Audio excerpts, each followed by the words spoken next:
Russia's push around Pokrovsk has been the defining story of this war for over a year. Now, according to a new assessment, that push may be running out of road, and the fighting may be about to move somewhere else. That's the picture emerging from the Institute for the Study of War's Russian Offensive Campaign Assessment, published December 31st, 2025. ISW is a Washington-based think tank that has tracked this war day by day since the 2022 invasion, using satellite imagery, geolocated combat footage, and statements from both Ukrainian and Russian sources to build its daily maps. Journalists, analysts, and militaries trying to follow a front line stretching over 1,000 kilometers lean on these assessments constantly. According to this particular one, elements of the Russian force that spent months grinding toward Pokrovsk are reportedly reorienting toward a different stretch of the front. The area around Seversk and Kramatorsk, two towns roughly 40 kilometers north of the fighting that has dominated headlines since early 2024. If that's accurate, it's one of the more significant shifts in Russian operational focus in months. So here's the question this video actually tries to answer. Why would a military redirect effort away from a city it has spent over a year trying to take? And what does that decision say about the state of the offensive as a whole?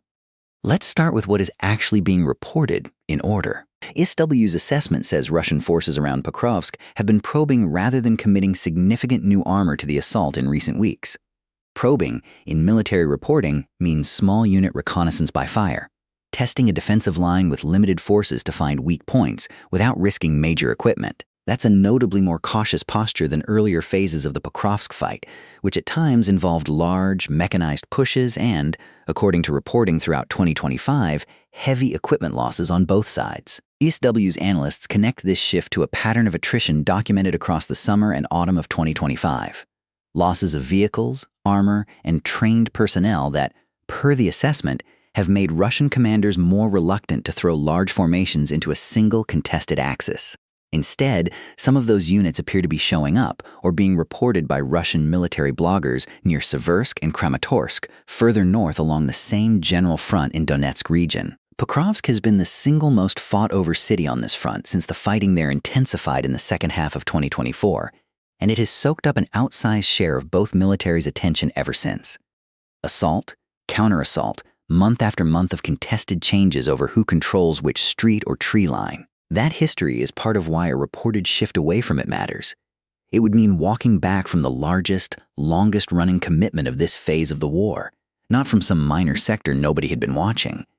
I went through ISW's daily updates from the back half of December, and one detail kept nagging me. How much of this new activity around Seversk is actually confirmed by independent visual evidence versus simply claimed? That distinction matters a lot in this war because both sides have strong incentives to describe the map favorably, and both have track records of doing exactly that. Here's what ISW's methodology does with that problem. Russian sources, military bloggers, state media, Telegram channels tied to specific units, routinely claim territorial gains well beyond what open-source imagery can support. ISW's standard practice is to treat those claims as unconfirmed until they're checked against geolocated photos or video, footage with enough identifiable landmarks, tree lines, or building features to pin it to an exact map coordinate. Only once a claim clears that bar does ISW update its assessed control of terrain map. That's a slow, deliberately conservative process, and it's also why ISW's maps sometimes lag days behind the claims circulating on social media. Ukrainian General Staff statements go through a comparable filter on the other side. Official releases tend to describe the situation as stable or under control, even in sectors where independent footage later shows otherwise, so neither government's own statements can simply be taken at face value. That verification gap is its own obstacle for anyone trying to follow this story in real time. Analysts can watch dozens of claimed advances pile up on a given day and still confirm only a handful because the footage isn't there, or it's old footage recirculated, or it can't be pinned to a location. According to open-source researchers who track this war, that lag has grown as both militaries have gotten better at controlling what footage reaches the public, restricting drone footage releases, timing announcements for information warfare effect, and in some documented cases reusing old clips as if they were new. The workaround analysts use is patience, cross-checking multiple angles, waiting for a second or third piece of footage, downgrading confidence when independent sources disagree with official claims. Most people assume that if Russian channels are reporting advances near Seversk, that settles it. It doesn't.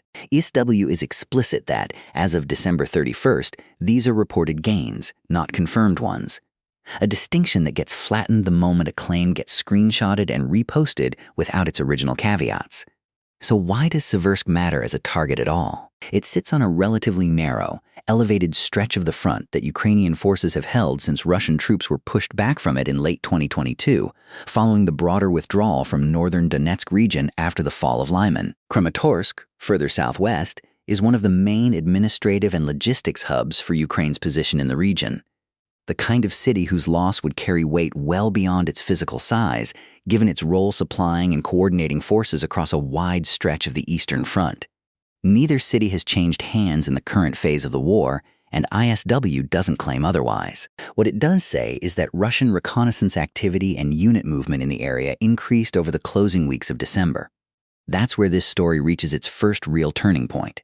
If elements are indeed shifting away from Pokrovsk, it suggests a Russian military managing scarcity rather than exploiting momentum, spreading pressure across multiple points along a very long front instead of concentrating force where it might do the most damage. That's a meaningfully different posture from the one Russian forces held at the start of the Pokrovsk operation, when concentration of force was the stated approach, not dispersal. But if the shift is smaller than reported, or reverses once winter weather and reduced visibility settle in, it becomes a much smaller episode in the war's arc. Both outcomes remain live, per ISW's own note that the situation stays fluid and contested. Winter complicates reading any of this cleanly. Shorter daylight hours and worse weather cut the volume of drone footage both militaries release, the primary raw material analysts use for geolocation in the first place. Fewer clear clips means fewer confirmable claims, which means the confirmed picture of any front, including this one, tends to lag further behind the claimed picture in winter than in summer. Analysts compensate by weighting satellite imagery more heavily when ground footage is scarce and by being explicit, as ISW is here, about which parts of an assessment rest on strong visual evidence and which rest mainly on unconfirmed claims from either side. What's most surprising about this case isn't the redirection itself. Militaries reposition forces constantly. That alone isn't newsworthy. It's the timing. Redirecting away from Pokrovsk now, after such a long and costly commitment to that axis, would be an unusual admission, even an indirect one, that the returns on continued pressure there have shrunk. Sunk cost is a powerful force in military decision-making just as it is anywhere else, and deprioritizing a fight that absorbed a year of resources, equipment, and personnel isn't a decision made lightly, whichever side is making it. What this tells us about this stage of the war is worth sitting with for a second. Attrition warfare doesn't produce dramatic breakthroughs very often. It produces slow recalibrations like this one. A unit here, a probing attack there, a redirected battalion that only becomes visible weeks later once enough open-source fragments line up into a coherent picture. The headline, "Russia may be shifting to a new target," sounds significant, and it might be. But it's also exactly the kind of gradual, hard-to-verify movement this entire war has been made of for 2 years, mostly outside the moments that make international news. Here's the take that will probably draw some disagreement. Treating a stalled offensive as strategic recalibration gives it more credit than it may deserve. It's just as plausible that Russian forces around Pokrovsk hit a wall they couldn't immediately overcome, and that units showing up near Seversk simply reflect where troops became available, not a deliberate new plan drawn up in advance. Attrition doesn't always look like strategy from the inside, and analysts covering this war have a professional incentive to describe troop movements as intentional, because commanders adapted makes for a more coherent narrative than commanders ran out of options. Sometimes a shift is exactly that coherent. Sometimes it just looks like exhaustion, redirected wherever there happens to be an opening. That question, deliberate strategy or improvised necessity, is genuinely unresolved, and reasonable analysts read the same reporting differently depending on which precedents they weigh most heavily. What do you think? Does this look like a calculated pivot or a military working with whatever it has left? Worth sitting with before picking a side, because honestly, based on what's public right now, the evidence supports both readings almost equally.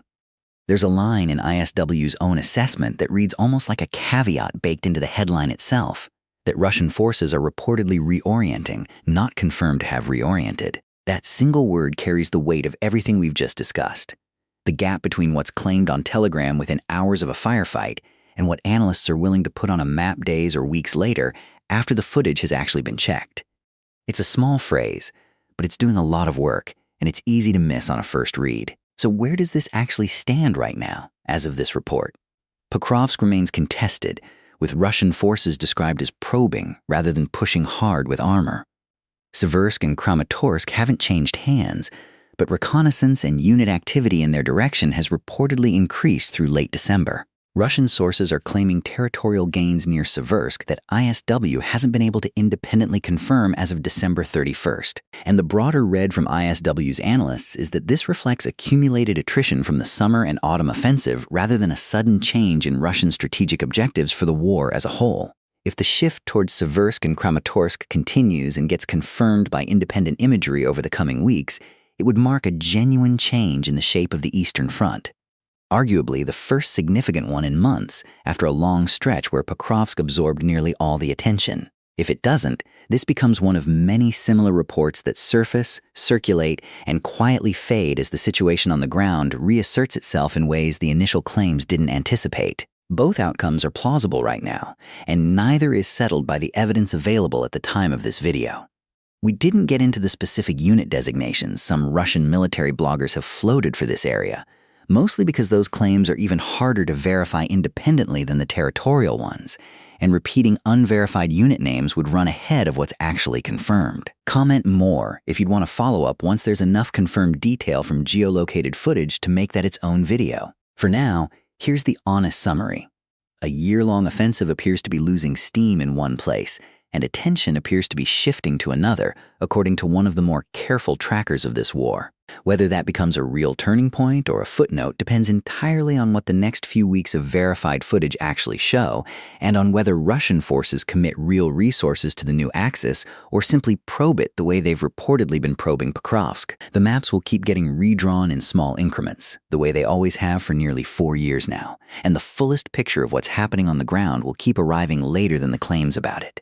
Worth remembering the next time a dramatic headline about this war crosses your feed. If you want to follow this yourself rather than take any single video's word for it, ISW publishes its daily and weekly assessments in full, with maps at understandingwar.org. It's worth reading past the headline paragraph to the sourcing notes and caveats underneath, where most of the actual nuance lives.